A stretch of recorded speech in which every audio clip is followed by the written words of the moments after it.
A verdade é que cada vez surge um vilão, do ponto de vista alimentar para a área da saúde.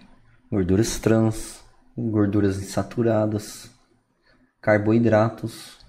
Essa é a vez do glúten. E muitas vezes a gente já ouviu falar dos glútens, não é mesmo? E muitas vezes a gente já ouviu falar tão bem quanto muito mal. Vamos conversar agora sobre um artigo de impacto que saiu no final do ano passado. E estou com ele aqui. Foi publicado na verdade em janeiro, mas publicado em maio, né?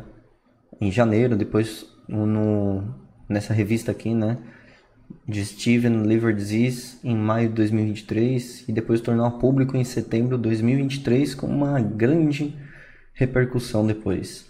Vamos conversar então sobre. Se você não é inscrito, por favor, se inscreva, não deixe de dar seu like e se inscreva no canal para ficar ligado para mais assuntos da área da saúde, como videoaulas, etc e tal.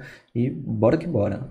Bom, todos os artigos mostrados agora no vídeo vão estar exatamente na descrição deste vídeo aqui, assim como todos os outros vídeos anteriores das notícias em saúde, combinado? É uma forma também de ajudar vocês a pesquisar e também entender um pouco mais sobre um campo que é bem compreendido por muitas pessoas e que muitas pessoas se tornam adeptas e interessadas no assunto. Bom, tem um professor italiano e liderou um estudo de rastreamento exatamente da doença celíaca, ou seja, de intolerância ao glúten. Intolerância entre aspas, uma das partes de alergia alimentar. Não bem uma alergia, mas uma intolerância. Mas vamos conversar um pouquinho mais sobre no vídeo acerca deste assunto. Bom, Dr. Carlo Catassi, um dos idealizadores aqui, ó, como a gente pode ver aqui no artigo, né? Um dos idealizadores, dá essa cabecinha, ó, Corresponding Information, e fala sobre, e tem como conversar com ele também aqui, ó. Um dos cabeças do artigo. Bom, e o estudo serviu de base para o parlamento italiano aprovar o rastreio nacional da doença celíaca em crianças de 1 a 17 anos. Ah, mas e depois dos 17 anos? Bom, o parlamento italiano deixou claro de 1 a 17 anos. Até porque Carlo Catassi é um pediatra, né? Estudou o assunto sobre crianças de 1 a 17 anos. Né? E crianças assim, entre elas, adolescentes, etc. Tal, só que aí eles generalizam o gênero, né? Então, bom, a decisão então foi tomada depois desse estudo de rastreamento e ele é um professor de pediatria na Università Politecnica delle Marche, na Itália, né? E a doença celíaca é uma das patologias autoimunes crônicas mais comuns e acomete 1 a cada 70 pessoas no mundo, com diferenças geográficas significativas e que a gente ainda não consegue explicar muito bem essas questões. Mas a maioria dos países europeus segue uma estratégia de rastreamento, né, em que médicos, generalistas, clínicos, profissionais da estratégia de saúde da família, em que alguns países não existe isso, mas é meio que como se fosse, eles fazem perguntas gerais acerca dos hábitos alimentares, né, ou sobre sintomas, né, diarreia, inapetência, né, perda de peso, né, ou constipação, entre outras questões, urticárias diversas, né, alergias, lesões de pele, enfim, sobre o desenvolvimento de doença celíaca, né, em que eles questionam, né, sobre sintomas esses sugestivos, bem como uma história familiar ou também sobre outras doenças autoimunes, né, sobre doença da tireoide, né, ou sobre doenças reumatológicas, enfim. Embora a estratégia, né, ela possa realmente melhorar a taxa de diagnóstico da doença celíaca, bem como fala nesse artigo aqui, né, ou seja, detecção de doença celíaca na atenção primária, né, um estudo multicêntrico de caso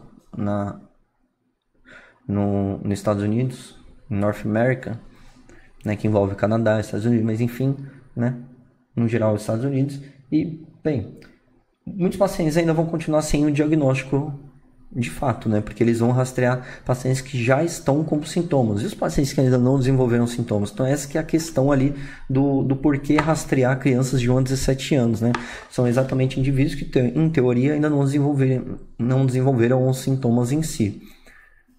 Assim, no artigo em si, o Dr. Carlo aqui, no Carlo Catassi, ele fala assim que o rastreamento populacional ele visa realmente encontrar alguns casos que não foram identificados de certo na população e poderia ajudar a esclarecer a realidade de uma doença tão intrigante, né, e que acomete muitas pessoas. Pô, uma em cada 70 pessoas já é muita coisa.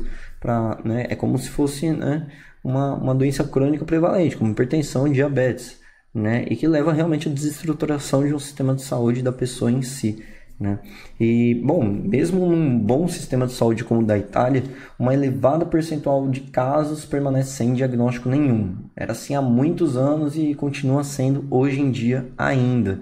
Né? Então, esse estudo ele examinou crianças de 5 a 11 anos para doença celíaca, né, em 6 cidades, encontrando uma prevalência de 1,6% em uma amostra de quase 4.500 indivíduos, ou seja, quase uma em cada 60 crianças, superior ao esperado. Este valor mostra que realmente a prevalência da doença celíaca quase dobrou na Itália em 25 anos. Será que estão relacionados aos nossos hábitos alimentares, a forma como a gente vive, né? E o mais importante ainda é que 40% dessas crianças que foram diagnosticadas antes do estudo. Ou seja, 60% não foram diagnosticadas antes do estudo. Claro, todas as crianças depois do estudo acabaram sendo diagnosticadas ou não, mas antes de realizar o estudo, 6 em cada 10 crianças não tinham diagnóstico de doença celíaca.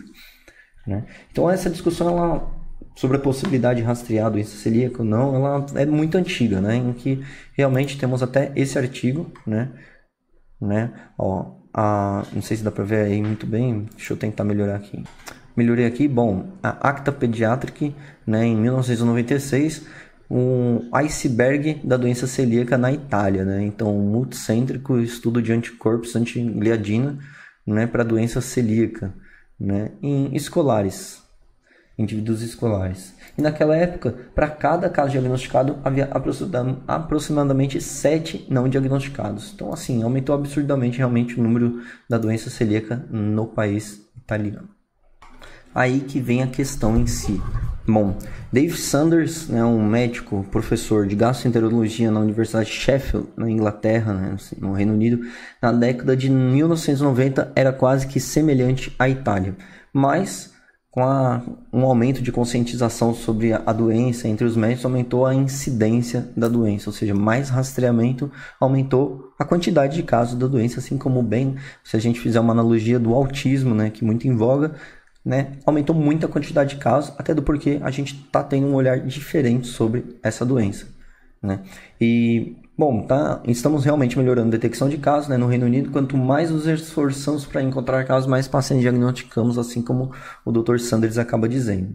Mas pelo menos 2/3 dos casos permanecem sem diagnóstico. É mais ou menos um número italiano ali, né, em que 6 em cada 10 crianças lá na Itália realmente não tinham diagnóstico, no estudo do Carlo Catassi.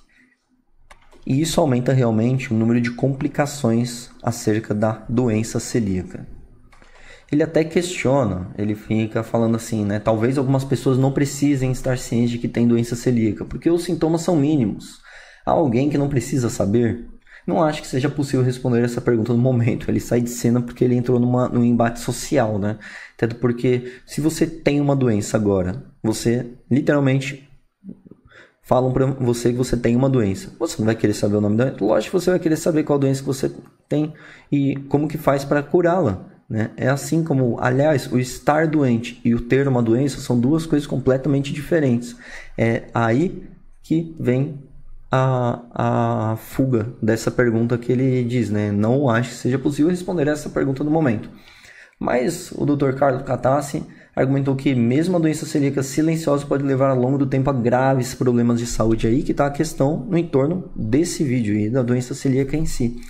Né? Como infertilidade, anemia, osteopenia, né? Ou seja, debilidade óssea, né? Osteoporose, problemas neurológicos, até certos tipos de cânceres. Né? Então, o diagnóstico precoce ele é muito importante da doença celíaca, realmente. Né?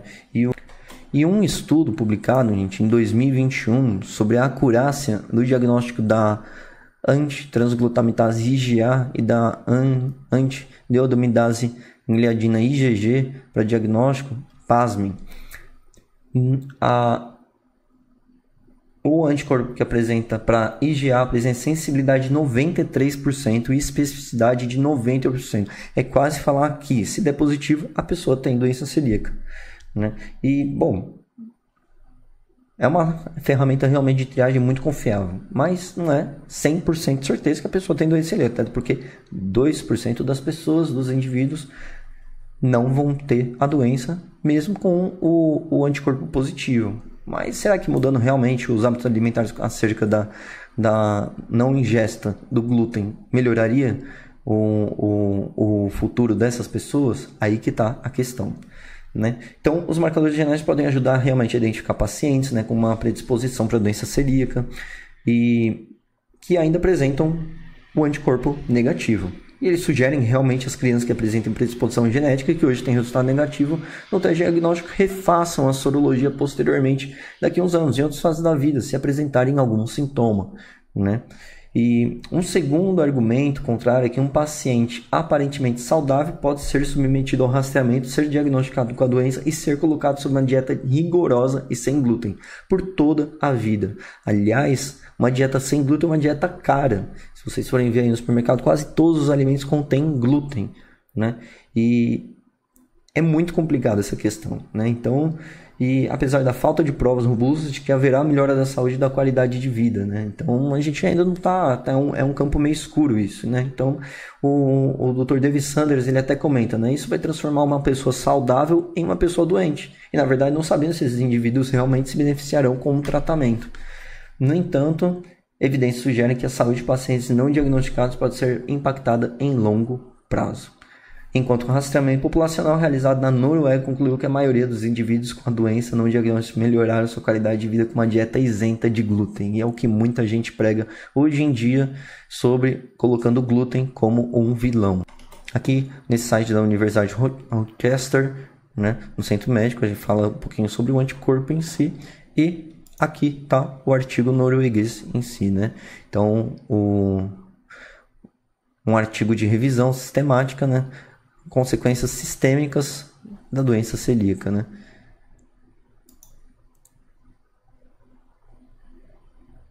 Aqui, ó, o artigo, aliás, norueguês, esse daqui, né? Esse daqui é um de revisão e o artigo norueguês, né? Os nomes norueguês, publicado no Science Reports, né? Tá aí. E, bem, essa é uma questão, né? Em que é muito difícil demonstrar, porque a gente deveria fazer um estudo de longo prazo dominando pessoas e depois tratar apenas 50% delas. É meio complicado isso, né? Mas evidências indiretas mostraram que quando os indivíduos iniciam o tratamento, sua qualidade de vida geralmente melhora, apesar da limitação da dieta sem glúten, que, claro, é incômoda e bem cara. Porque se acostumar a uma coisa a vida toda e depois tirar da sua vida sem ao menos nenhuma explicação plausível de que realmente tem evidência científica para... né? É a mesma coisa que dar um cigarro para uma pessoa, fazer ela fumar por 20 anos, aumentando o consumo dela e de repente falar, pô, o cigarro tem indícios de que realmente pode levar o risco de câncer em você e nos indivíduos ao seu redor. E aí o que a pessoa vai pensar? Poxa, estou fumando desde 1930, 50 e agora com os estudos da década de 70, 80 fala que cigarro dá câncer? Imagina o que é a mentalidade dessa pessoa para mudar. É bem complicado mudar esse ponto, né? Então,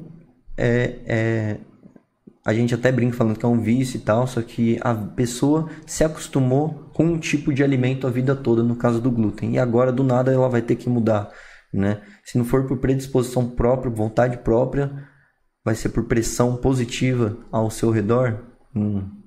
Difícil, né?